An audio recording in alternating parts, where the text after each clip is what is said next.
Mi primer objetivo, lo que me motivaba era salvar vidas. ¿Cómo se le dice a unos padres que su hijo, que su hija, pues va a morir? Pues hay que decirlo con tranquilidad y con honestidad. Pude tener la experiencia de que los niños que se morían entonces se morían mal. Niños con cualquier enfermedad, en cualquier lugar de la comunidad y 24 horas al día. Trabajamos con 3 principios. El niño es una persona, que parece evidente, pero hay gente que lo discute. La muerte es un hecho normal, por tanto, ni se adelanta ni se retrasa. Y nos guiamos por el mejor interés del niño, por lo que es bueno para el niño. Que nosotros hacemos es explicar lo inexplicable y eso es muy difícil. Y que si para algo ha servido la ley de eutanasia es para dejar claro que la eutanasia se ocupa de la muerte y los paliativos se ocupan de la vida.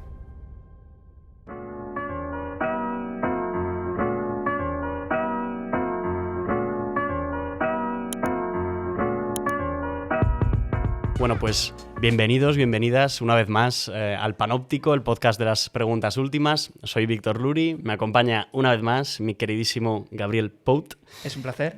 Y hoy nos encontramos en la Fundación Porque Viven y nos acompaña Ricardo Martino. Hola, buenas tardes a todos. Ricardo, muchas gracias por darnos la oportunidad de entrevistarte. Teníamos muchas ganas de estar hoy aquí. Y nada, para lo que solemos hacer es primero presentar un poco al entrevistado. Y luego hablamos un poco de los libros, porque ya sabéis que nos encanta prepararnos las entrevistas a conciencia, siempre con alguna lectura.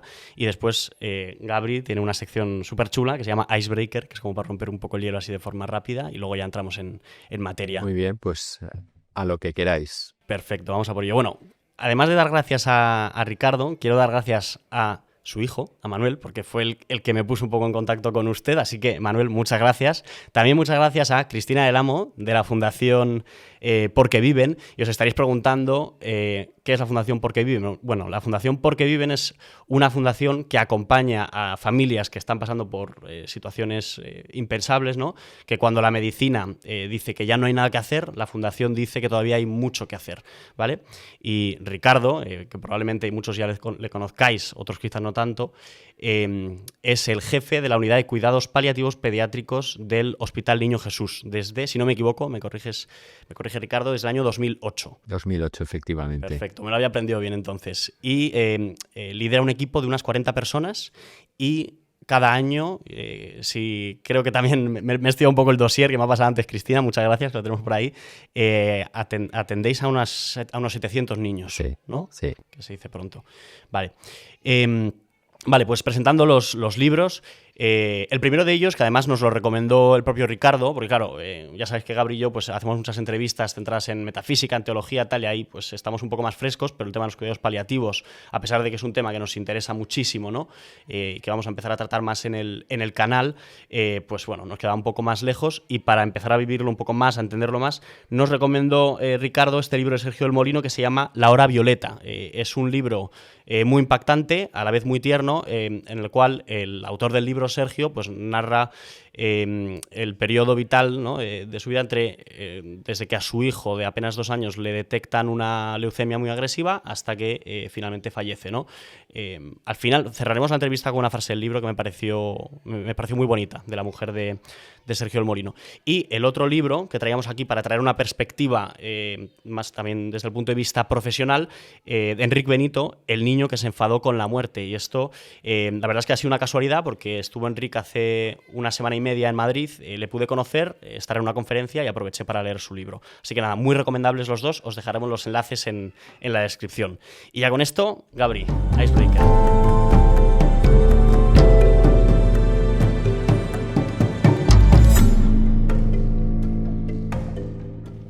Muy bien, vale. El Icebreaker, lo explico aquí un poquito rápido, mal y pronto. Son preguntitas que nos ayudan a conocer un poquito más a nuestro invitado, ¿no?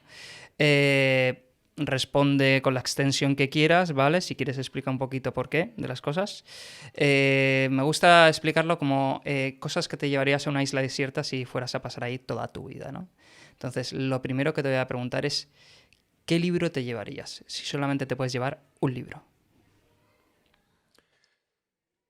Pues me llevaría probablemente un libro que me ayude a rezar, ¿vale? un libro de oración que me ayude a estar en calma, a tener una dinámica de vida, y para mí, dentro de mi dinámica de vida, la parte espiritual es esencial. Entonces, un libro de oración.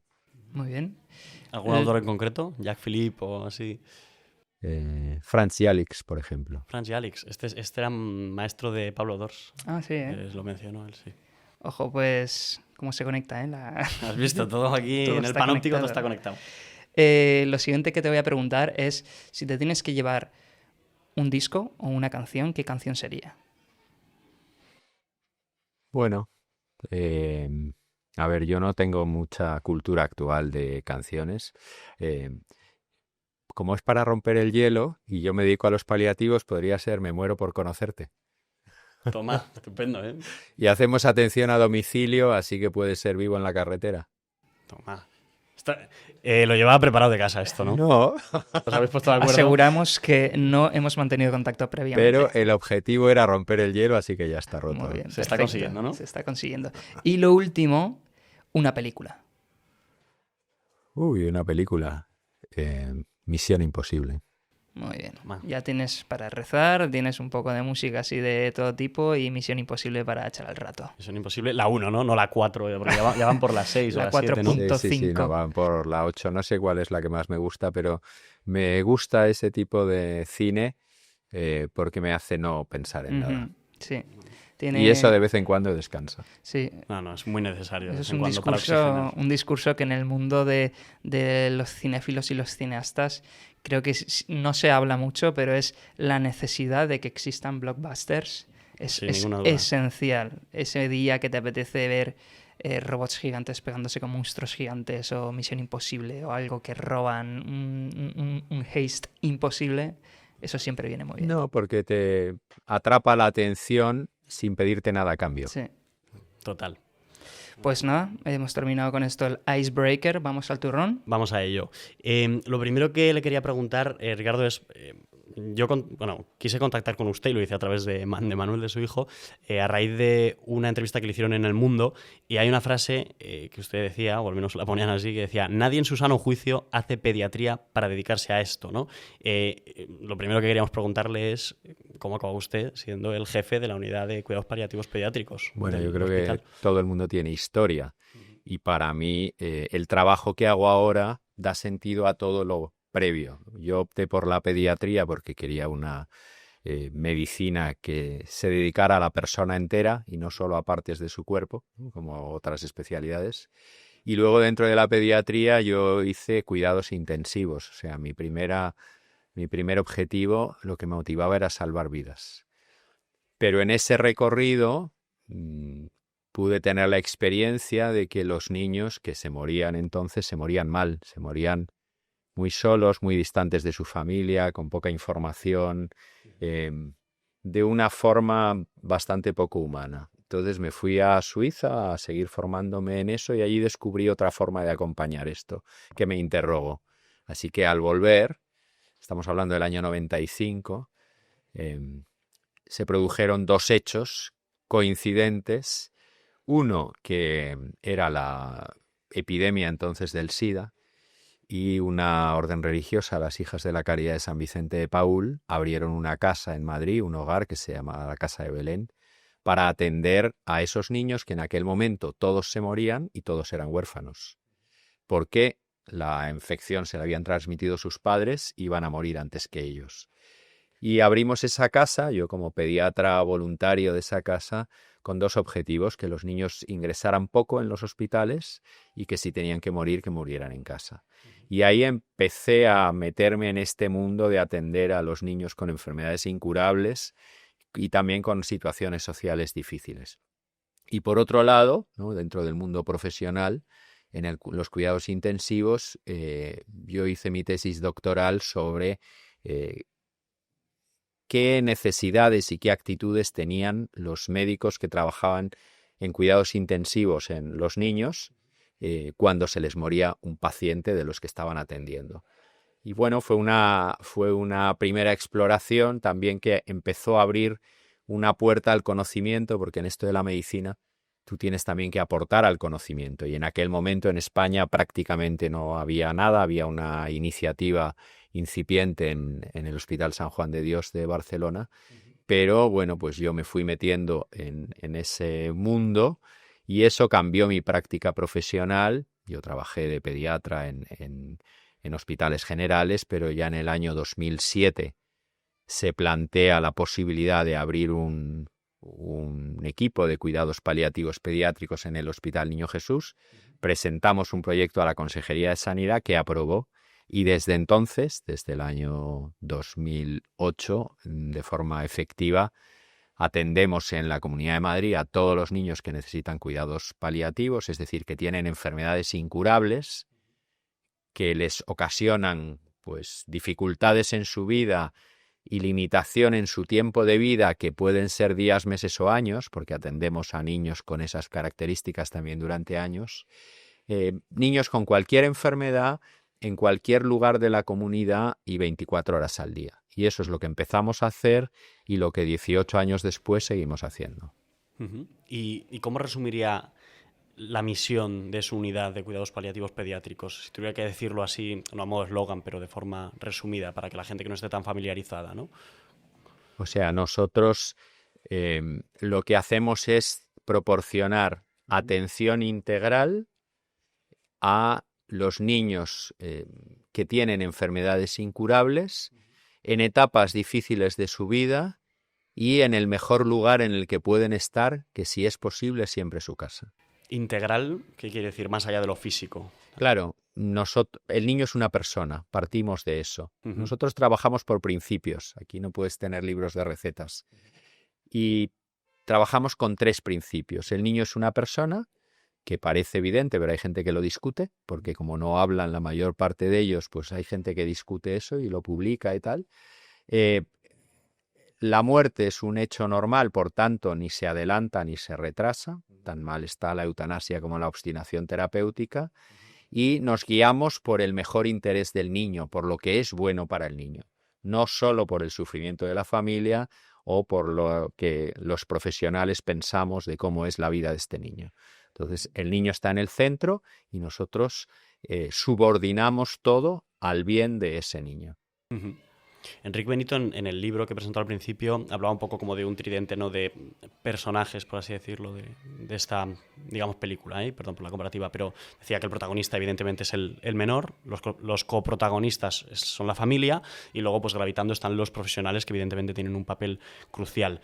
Yo le quería preguntar, Ricardo, ¿cómo se le dice a unos padres, porque esto también sale aquí en el libro de Sergio del Molino, ¿no?, y me pareció muy impactante, cómo se le dice a unos padres que su hijo, que su hija pues va a morir, digo, como usted ha dicho, ¿no? Pueden ser unos días, pueden ser unas semanas o pueden ser unos meses, pero que su hijo va a fallecer eventualmente. Pues hay que decirlo con tranquilidad y con honestidad, porque no le hacemos ningún favor a nadie engañándole.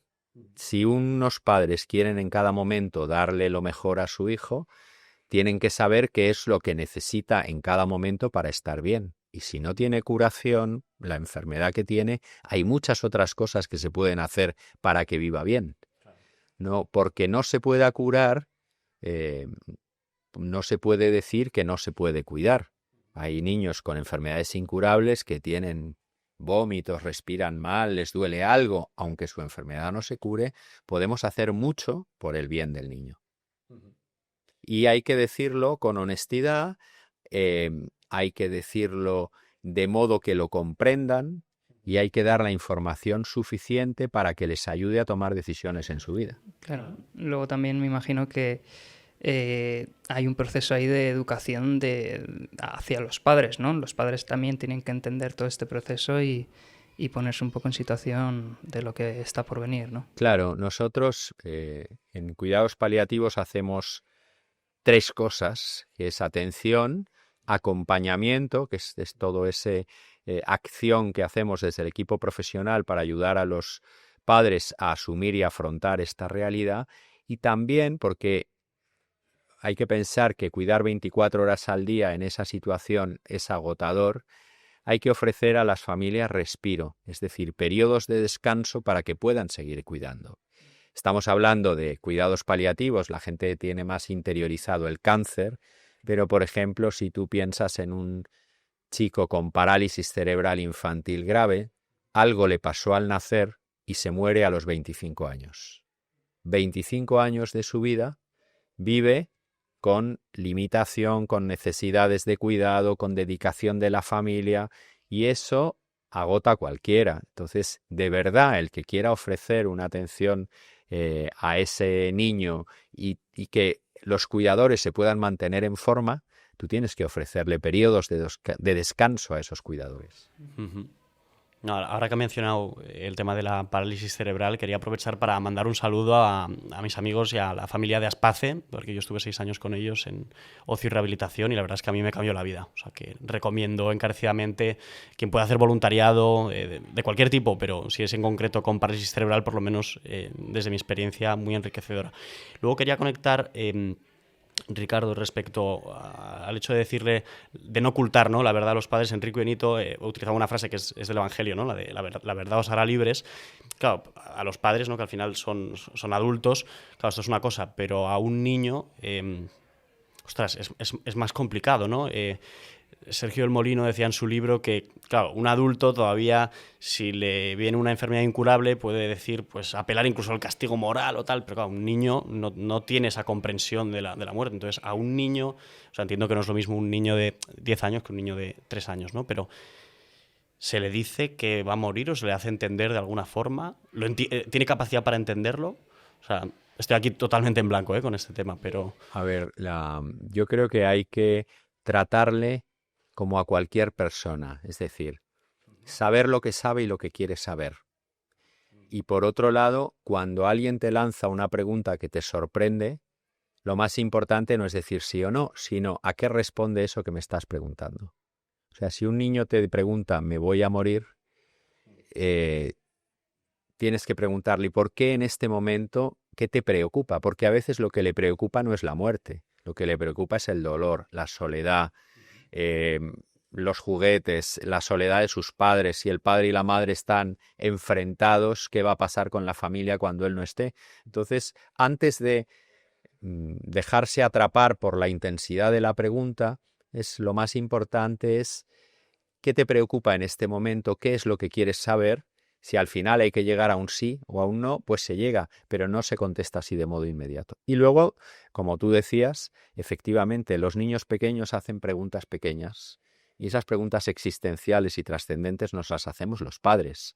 Pero cuanto más pequeño es el niño, se queda tranquilo con menos cosas. Por eso los que tenemos el gran problema en cómo contamos las cosas somos nosotros. A los que se les hace el nudo en la garganta es a los padres, a los médicos, cómo lo voy a decir, qué voy a hacer. Sin embargo, pues los niños a veces se conforman con preguntas sencillas. Pero lo importante es no quedarse en la pregunta, sino qué se está moviendo en el interior de esa persona, en este caso este niño, para que lance esa pregunta.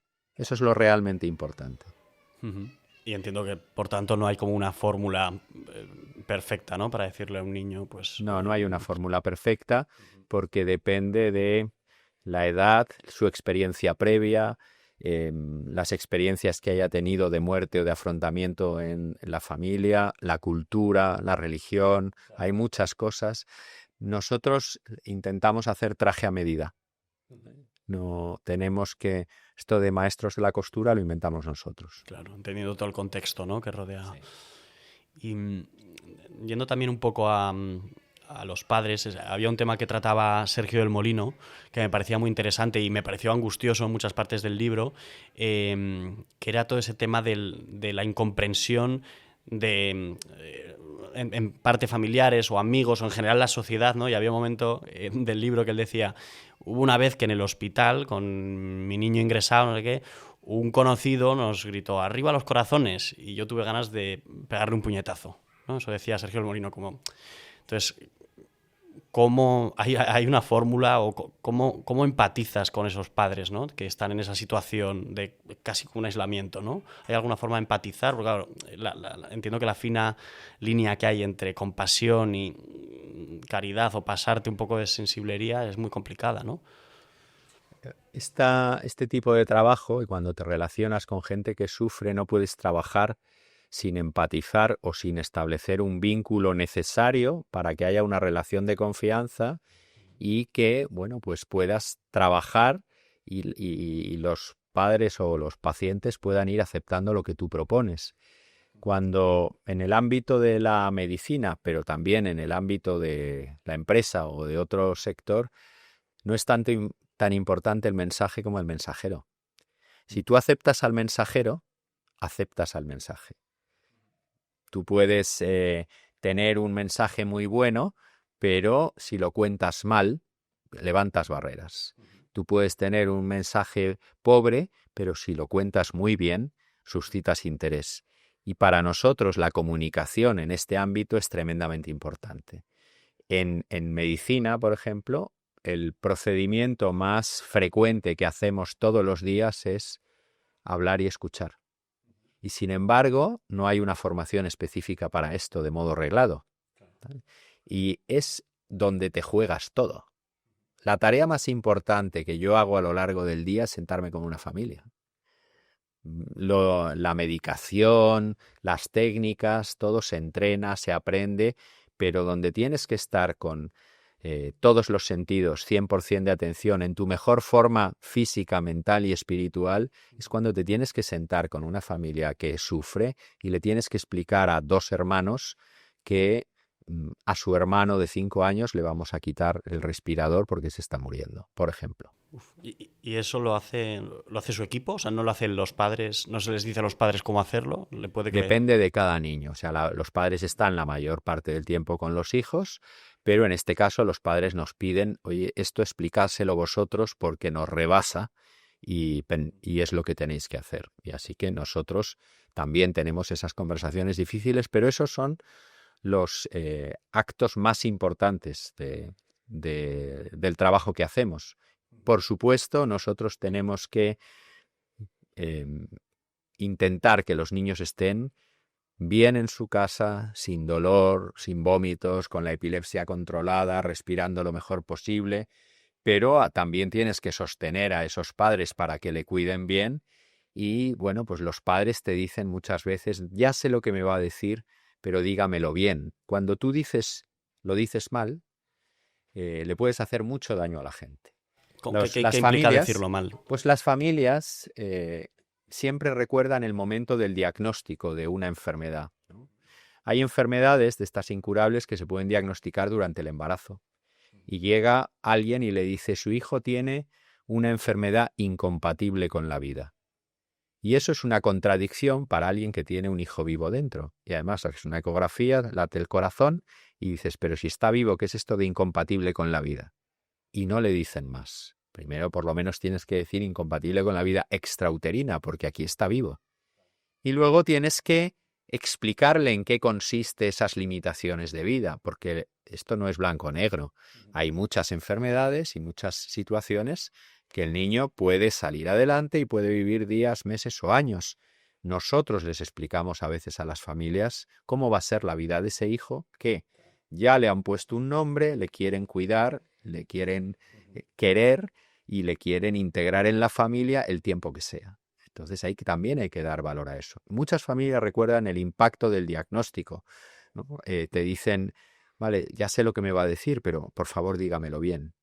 Bien significa con tranquilidad, empatizando, sin prejuzgar, dando tiempo a que pueda preguntar, sentándose con las familias varias veces, sosteniendo la reacción emocional que tú puedas tener. Si yo te digo eso, pues tú puedes llorar, chillar, caerte al suelo, o tengo que estar dispuesto no solo a decirte eso, sino además a sostenerte, a apoyarte, a darte tiempo para que lo entiendas, porque esto que nosotros hacemos es explicar lo inexplicable y eso es muy difícil. Total.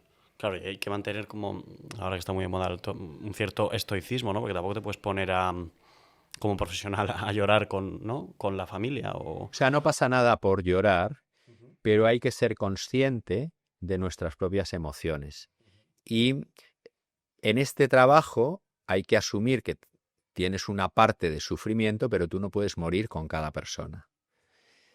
Por eso hay que cultivar una distancia afectiva suficiente, también para mantenerte con la objetividad suficiente de actuar en beneficio del niño y no actuar por pena. Porque a veces si actúas por pena, le pones un tratamiento que no le hace bien, pero bueno, ¿cómo le voy a dejar de poner? ¿Cómo no le voy a dar? ¿Cómo? No, es que me dan pena los padres, ya, pero hay que pensar, ¿este tratamiento le hace bien al niño o va a ocasionar que sin curación tenga que estar hospitalizado de aquí al día que se muera, por ejemplo? Y eso a veces, la pena, que no es la compasión, ¿vale? Moverse por pena no es un buen criterio. También queríamos preguntarle, porque esto sale también en el libro de Enrique Benito, y también lo comentó Pablo II, ¿no? Al final le hicimos leer un texto y él decía que lo peor que había en la vida era el miedo, ¿no? Ricardo, ¿hay que tener miedo a la muerte? No, yo creo que no. También depende de qué pienses de la muerte. Pero al final la muerte es un instante que nos va a llegar a todos, pero en realidad si uno tiene miedo, tiene que tener miedo de cómo va a ser su vida, ¿no? Hay una cuestión que es una perogrullada, que es que para morirse hay que estar vivo, ¿vale? Durante mucho tiempo se vinculaban los cuidados paliativos a la muerte, a la gente es lo que le tira para atrás. Por eso cuando nosotros creamos la Fundación Porque Viven, la llamamos así, porque nos dedicamos a los niños que están vivos en esa etapa final de su vida o en esa etapa difícil de su vida, pero esa etapa difícil puede ser de años. Tú no puedes pensar que solo te ocupas de la muerte, del duelo. Siempre intentamos entrar lo antes posible en la vida de la gente porque es en esa etapa donde les puedes ayudar. Desde el Hospital Niño Jesús, desde el equipo de cuidados paliativos pediátricos, atendemos al niño, acompañamos a la familia, ayudamos a asumir todo, llegamos hasta el fallecimiento, damos atención al duelo. Pero, por ejemplo, bueno, desde la Fundación Porque Viven se está dando respiro a las familias y bueno, pues la Fundación va a construir un centro que esperemos que esté funcionando ya el año que viene, precisamente para, entre otras cosas, poder ofrecer a esas familias periodos de descanso para que puedan seguir cuidando a sus hijos en plena forma, si se puede decir. Qué bien. ¿Aquí en Madrid? Sí, aquí en Madrid, en San Blas, en el barrio de Las Rosas. Qué bien, qué buena noticia. Justo ahí bueno, tenía apuntado entre paréntesis la frase "no temáis", porque el otro día, que no sé si también lo decía Enrique Benito, lo leí en otro libro, que era la frase más repetida por Jesús de Nazaret en el Evangelio, ¿no? No temáis, y lo he conectado también con el tema del miedo a la muerte, ¿no? Y todo eso bueno, el miedo en general que nos bloquea, ¿no? Que decía también Pablo Dors. Otra pregunta que le queríamos hacer, Ricardo, es ¿qué significa para usted morir bien? Si es que está bien dicho. Era un término que lo escuché en la conferencia de Enrique Benito. Morir bien. ¿Se puede morir bien? Sí, la mayor parte de la gente muere bien. ¿Qué significa morir bien? Morir bien significa morir como persona. Así que yendo como de menos a más, para mí morir bien significa al menos morir limpio, que alguien te haya puesto presentable, ¿no? Morir limpio, morir sin dolor o con los síntomas que tienes lo más controlados posibles, y ahí el papel de los cuidados paliativos es muy importante. Morir acompañado, porque somos personas que nos necesitamos los unos a los otros y que no podemos vivir solos en este mundo. Y morir consciente en la medida en que sea posible, la naturaleza lo permita y el sufrimiento no lo impida. Pero para mí son como 4 características que podrían resumir el morir como persona, morir bien, ¿no? O sea, Madre Teresa de Calcuta, en sus aportaciones a esto, no aportaba el control del dolor, pero sí que ha aportado la limpieza y el acompañamiento, ¿no? Y es una de las personas que han hecho una gran aportación al mundo de los cuidados paliativos, poniendo en primer lugar esas características. Uh-huh.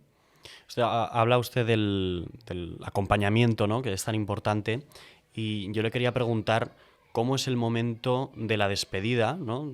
Cuando ya el niño o la niña van a fallecer y los padres se tienen que despedir, pero que es una despedida bidireccional, ¿no? Evidentemente los niños también se despiden de sus padres. Enrique Benito también hablaba de que hay veces que los familiares no quieren dejar ir a sus hijos, a sus padres, tal, ¿no? y que a veces eso hace que todo sea más complicado. ¿Cómo es ese momento de la despedida? ¿Cómo cree que debería ser y cómo lo viven ustedes como profesionales? Bueno, el momento de la despedida no tiene un esquema, porque hay que encuadrarlo en cómo ha sido la vida de ese niño, en qué lugar se está produciendo ese fallecimiento, quién es su familia, quiénes están ahí y qué necesita de nosotros, de los profesionales, si es que estamos ahí. Respecto a ese momento de la despedida, bueno, de las condiciones del buen fallecimiento ya te lo he contado. Por otro lado, en esos momentos de despedida, lo que nosotros intentamos es prepararlo desde mucho antes. Es decir, trabajar con las familias para que lo integren, lo vayan aceptando, lo vayan asumiendo y se den cuenta de que en ese momento lo mejor para su hijo es que por fin pueda descansar, aunque eso signifique dejarle ir. En algunos momentos previos al fallecimiento o incluso en torno a eso, a veces estamos ahí con la familia y nos reímos con ellos o cantamos con ellos. Se produce alguna situación recordando anécdotas previas, porque el sentido del humor también puede estar presente en una situación así.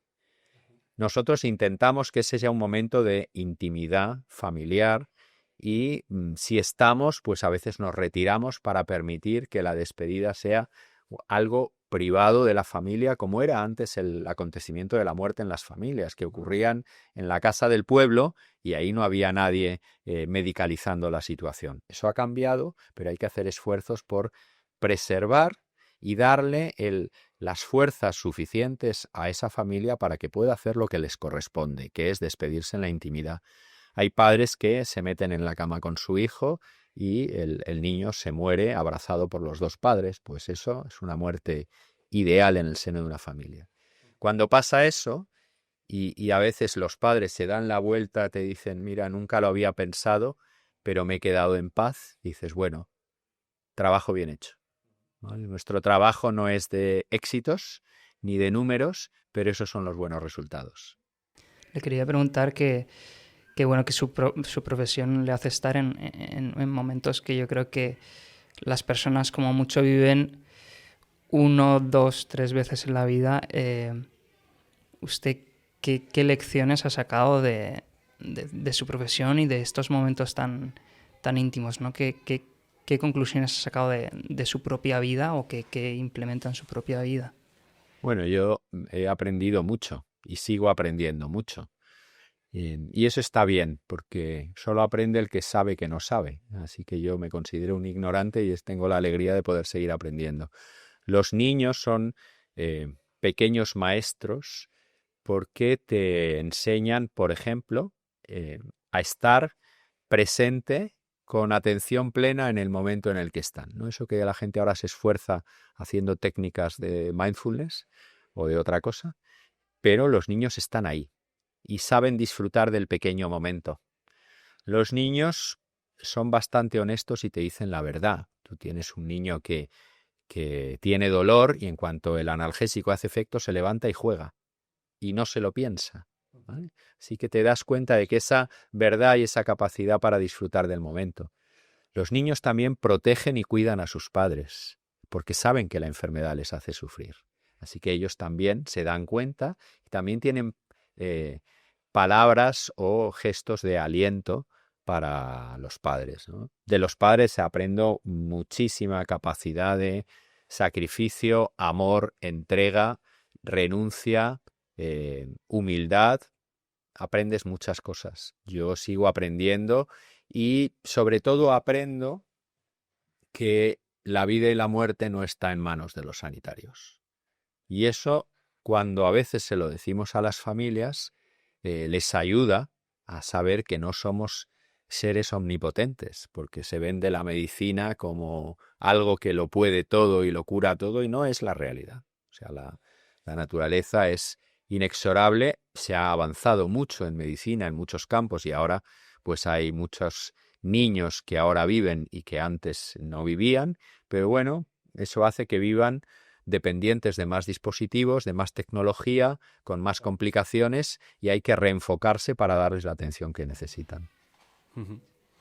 Y bueno, evidentemente también cogiendo un poco el testigo de lo que decía Gabri, ustedes están enfrente de mucho sufrimiento, y yo quería hacerle una pregunta que es directamente, ¿usted cree que el sufrimiento tiene algún sentido? Se lo hemos preguntado a bastante gente en el canal, y normalmente se lo preguntábamos así: ¿puede el sufrimiento tener un sentido salvífico? Pero puede contestarla simplemente en la primera versión, de si el sufrimiento puede tener algún sentido. Bueno, ¿qué es el sufrimiento? Se me ocurre, es que es el mal, aquí es el dolor, ¿no?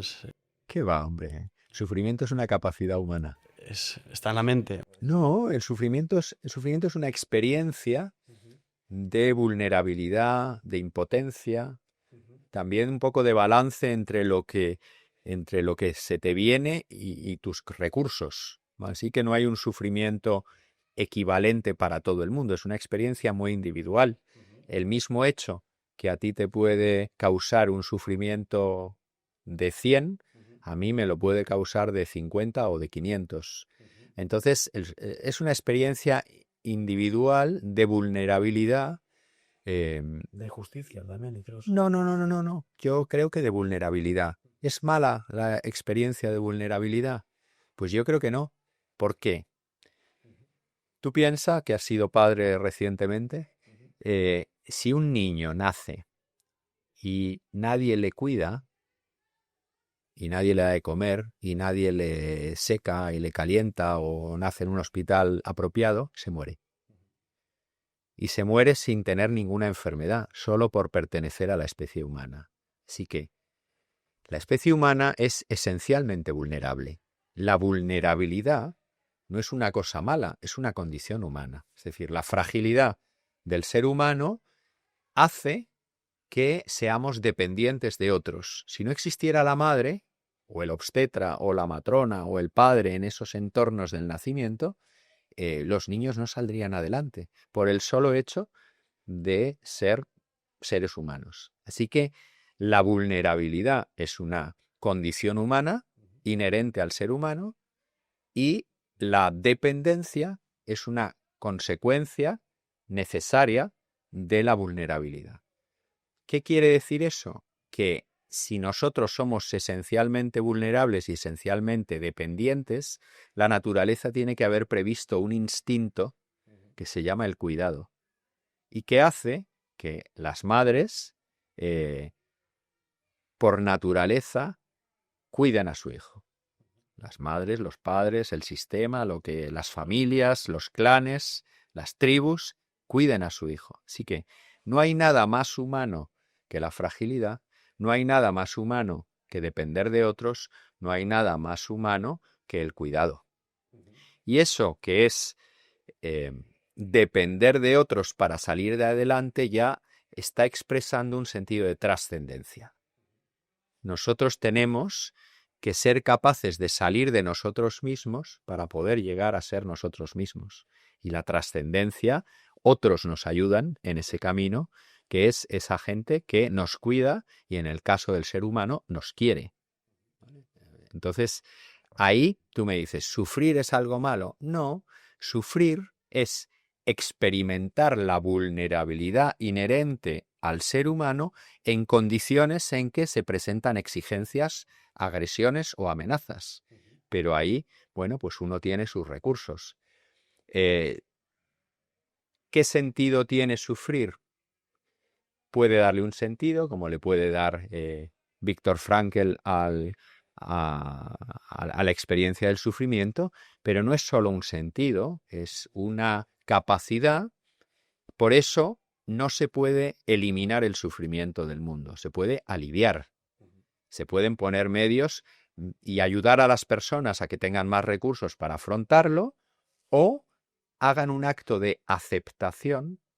Y en cuanto tú haces un acto de aceptación, porque la mayor parte de las cosas que pasan en la vida no dependen de nosotros. La clave, lo que nosotros podemos hacer, es cómo lo afrontamos. Por eso, una de las cosas que tenemos que ejercitar es ejercitar la aceptación de la adversidad, el conocimiento de uno mismo para saber con qué recursos cuenta y también ver la trascendencia de estas cosas que nosotros vivimos como amenaza. Porque en el fondo nosotros podemos percibir como cosas malas que amenazan que luego no son tan importantes. Y esto, lo que tú me decías, ¿qué aprendes del trabajo? Bueno, yo aprendo que en realidad tenemos una escala de prioridades en esta parte del mundo que si estuviéramos en otra parte del mundo cambiaría, ¿no? Tenemos problemas del primer mundo y nos planteamos una diferencia de milímetros cuando en otros países de otra condición social pues son kilómetros de diferencia entre una cosa y otra. Entonces, bueno, yo he aprendido también que se prioriza y esto de la enfermedad, de la muerte, del cuidado, te ayuda a quitarle hierro a las cosas y a tomarte la vida un poco menos en serio. Sufrimos porque nos tomamos la vida demasiado en serio, ¿no? No sé si tú que te dedicas a la filosofía por vocación. Bueno, sí, mi dedicación, ojalá, bueno, mi dedicación principal es... más por afición. Sí, la filosofía es más hobby. Más hobby, sí, has leído a sí. Byung-Chul Han. Sí, bueno, he leído un par de libros, el de las no cosas y ahora sobre Dios, creo que ha sacado uno ahora y lo compramos otro día. Pero bueno, él habla de la sociedad del rendimiento. Sí, del cansancio y todo esto. ¿No? Y entonces que muchos de nuestros sufrimientos vienen por metas que nos ponemos nosotros mismos, que podríamos vivir sin ellas perfectamente y sufrimos porque no las alcanzamos, pero somos nosotros los que nos las ponemos. Entonces, vivir en la despreocupación o vivir en el presente, eso te ayuda a sufrir menos. Si vives en el futuro, vives en el sufrimiento y en la angustia, y si vives en el pasado, vives en la melancolía. Así que, en realidad, vivir es un verbo en presente. Ha mencionado varias veces la palabra trascendencia, que creo que lo hemos dicho antes de empezar la entrevista, que en la descripción del canal decimos que uno de los propósitos o el propósito principal de este canal es abrir una puerta, una brecha hacia la trascendencia, y creo que conecta también bastante bien con una pregunta que Gabri me habías mencionado que querías incluir, así que ahora te cedo un poco a ti para... Pues yo te quería preguntar, creo que ha quedado bastante claro alrededor de toda la entrevista, que si eres creyente. Yo creo que sí, lo soy, está bastante sí. claro. Y te iba a preguntar, ¿es necesario ser creyente para hacer lo que tú haces? Para dedicarse a la pediatría, a los paliativos. paliativos. Sí, concreto. No es necesario, pero ayuda.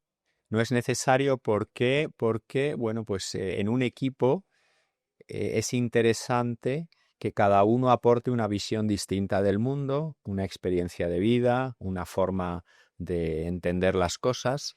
En el equipo nuestro, pues hay 40 personas con formas de entender el mundo muy diversas. A nadie se le pide confesionalidad para entrar, pero tenemos que estar de acuerdo en esos principios que hemos hablado, ¿no? El niño es una persona, la muerte ni se adelanta ni se retrasa, y nos guiamos por el mejor interés del niño. Nosotros atendemos personas de distintas culturas, cosmovisiones, religiones, y lo importante es acompañar cómo ellos viven su proceso.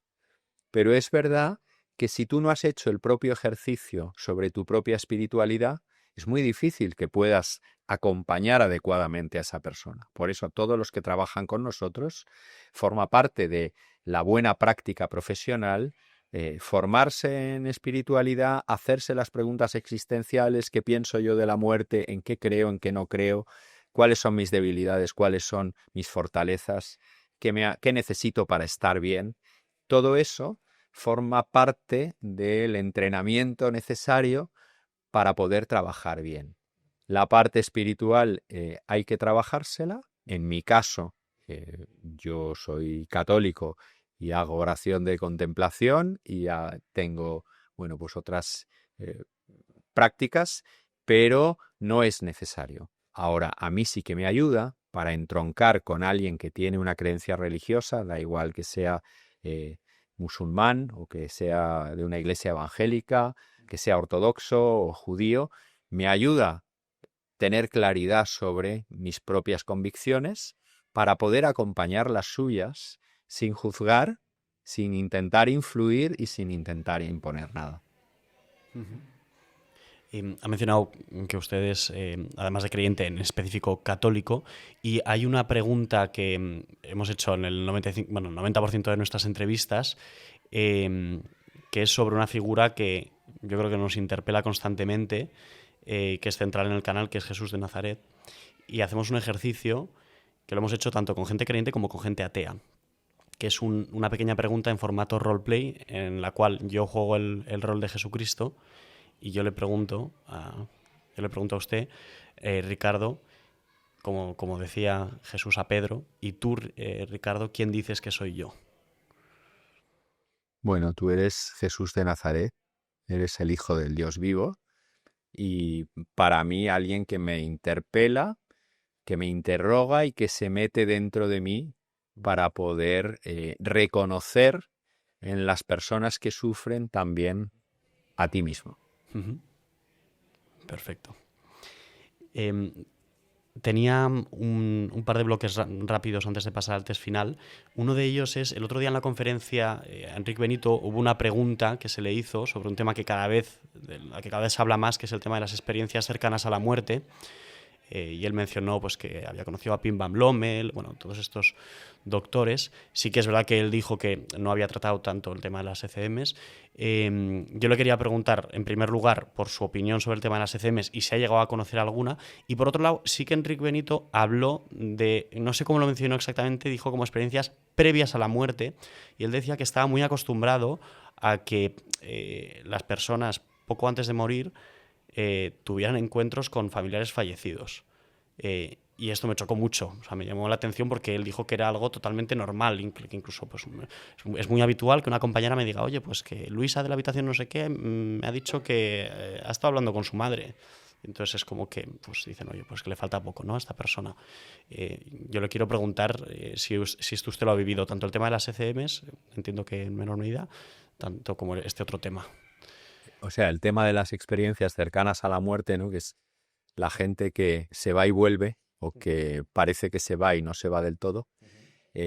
Yo no tengo experiencia en eso, ni personal ni próxima, pero es verdad que lo de las experiencias previas a la muerte sí es más habitual, en el sentido de ver lugares, ver personas o expresar voy a estar bien, voy a estar tranquilo. A veces los padres de los niños que atendemos dicen, esta noche he soñado con mi hijo que nunca ha caminado porque tiene una parálisis cerebral grave, que estaba caminando en un lugar luminoso y me decía, no te preocupes, voy a estar bien. Eso sí que lo escuchamos de vez en cuando. Y también niños de los que se pueden comunicar, a lo mejor de 8, de 9 o de 10 años, que les dicen a sus padres, ve un lugar, voy a estar bien, y eso pasa días u horas antes de que fallezca. Wow, qué emocionante. Y conectado con esto, ¿ha vivido usted, porque yo no sé cuántos niños ha acompañado a lo largo de su vida, no sé si eran 800, o tengo algunas cifras así un poco... Sí. Que me parece una pasada. ¿Ha conocido algún caso de, digamos, curación milagrosa, de decir, esto es inexplicable por la ciencia, por la medicina? O sea, yo no he conocido personalmente algo que yo pueda decir que es inexplicable, pero sí que muchos niños que pensamos que se van a morir se recuperan de esos episodios una y otra vez. Y bueno, pues en algún momento nosotros decidimos, comunicamos, informamos, se está muriendo, y de pronto el niño vuelve otra vez y vive después de eso meses o años.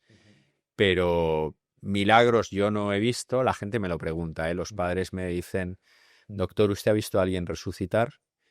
Y ¿usted ha visto algún milagro? Y le digo, mire, eso no entra en mis competencias, me encantaría que sucediera y me encantaría estar equivocado, pero Yo no, milagros físicos no he visto. Lo que sí veo son milagros de transformación interior de las personas. Sanación Sí, a un nivel... de las personas, de las familias, de los profesionales, de los propios niños en contacto con una situación de ese calibre. Eso sí que lo vemos. Lo que pasa es que eso es menos espectacular a los ojos del mundo, pero se producen muchos cambios interiores en las personas.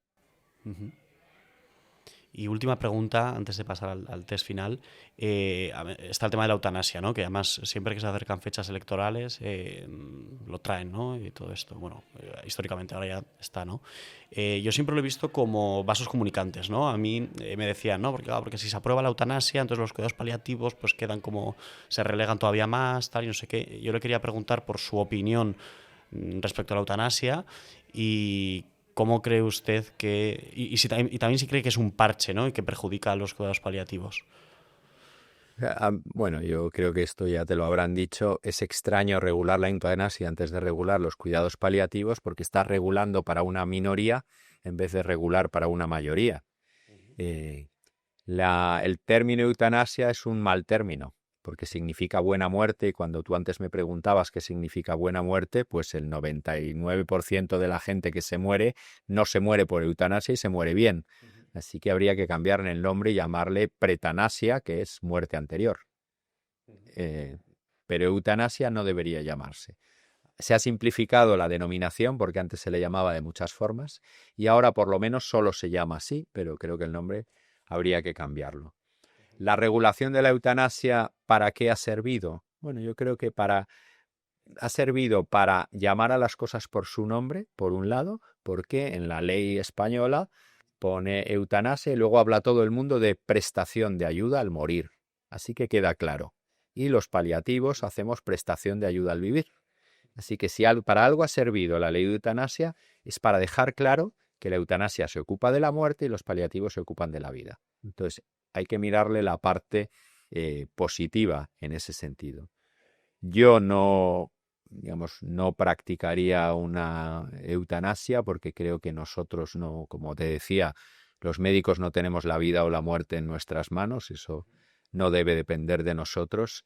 Y además creo que se puede utilizar para simplificar demasiado el sufrimiento, la atención al sufrimiento, eliminando a los sufrientes. Hay gente que pide la eutanasia porque está sola, porque no tiene recursos económicos, porque no sabe quién le va a cuidar, porque puede ser una carga para la familia. Entonces, de lo que estamos hablando es que si de verdad quieres darlo como alternativa, entonces para que lo elijan hay que darles alternativas. Pero si tú no le das la alternativa de una buena atención social, de acompañamiento, de cuidados paliativos, entonces la gente se ve abocada a elegir sin tener alternativas. Y si no hay alternativas, no hay elección. ¿Vale? Entonces, yo creo que es algo que ha llegado a destiempo y que se da la paradoja en este momento en España, que hay una regulación nacional de eutanasia y no hay una regulación nacional de cuidados paliativos. Uh-huh. Y teníamos un dato, creo que es del dossier que nos compartió Cristina, que dice que solo el 15% de las 60.000 familias que necesitan cuidados paliativos pediátricos reciben la atención adecuada. O sea que realmente hay un espacio ahí de abandono. Sí, tenemos mucho margen de mejora, pero hay un problema en distintos niveles, ¿no? Primero es el tema de el desconocimiento de la magnitud del problema y por eso para nosotros es muy importante que haya canales de comunicación como este o como otros que se interesen por dar a conocer esta realidad. ¿Esto es mucho o es poco? Bueno, comparado con el mundo de los adultos puede ser poco, pero piensa que son 60.000 familias que ven cambiada su vida a veces durante muchos años. Y eso es una realidad que hay que dar a conocer, porque si la sociedad no la reconoce, no se pone a hacer nada. Cuando nosotros hicimos la Fundación Porque Viven hace unos cuantos años, lo hicimos para dar respuesta a las necesidades de las familias porque no había ninguna fundación que se dedicara a los cuidados paliativos pediátricos. Y las fundaciones que se dedicaban a enfermedades específicas, cáncer u otras cosas, no querían ni oír hablar de este tema, porque era impopular. Entonces, tuvimos que crear esto no por nosotros, sino por dar respuesta a las necesidades de las familias. Entonces, bueno, pues hay que darlo a conocer, poner soluciones. Luego, en España el sistema sanitario y el sistema social está fragmentado porque está descentralizado. Cada comunidad autónoma o hasta cada ayuntamiento en lo social es competente en ver lo que pone y lo que no pone, y eso hace que las prestaciones que recibes dependen de tu código postal. No hay equidad en una prestación universal en cuidados paliativos pediátricos ni en cuidados paliativos. Bueno, pues antes de pasar al test, Gabri, simplemente también dar las gracias también por la labor que hacéis, ¿no? Desde la Fundación, que me parece emocionante y valiosísima. O sea, me parece una pasada, la verdad. Vale, Gabri, el test de GAP. Vamos allá.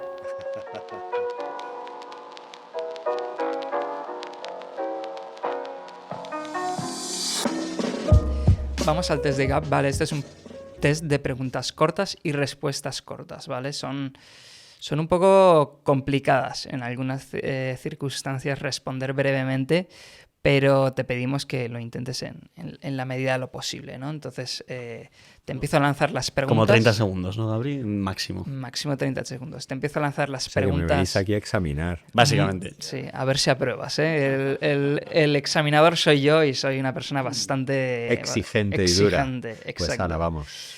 La primera de todas, y me parece una pregunta bastante compleja, es ¿qué es la muerte? Un tránsito. Vale. Tránsito a, no sabemos. En mi caso, a la vida eterna. Para otros, yo creo que un tránsito a otro lugar, a otro estado o a otra forma de estar en el mundo. Si no lo piensas que es un tránsito, es una cosa muy triste la muerte. Gabri también responde la tercera, ¿eh? Digo, para que hay un poco de solape ahí, pero... Acaba la frase. La vida es... Estupenda. ¿Qué consejo te gustaría que tus nietos recordaran por siempre? Ayudarnos unos a otros. ¿Qué te da paz?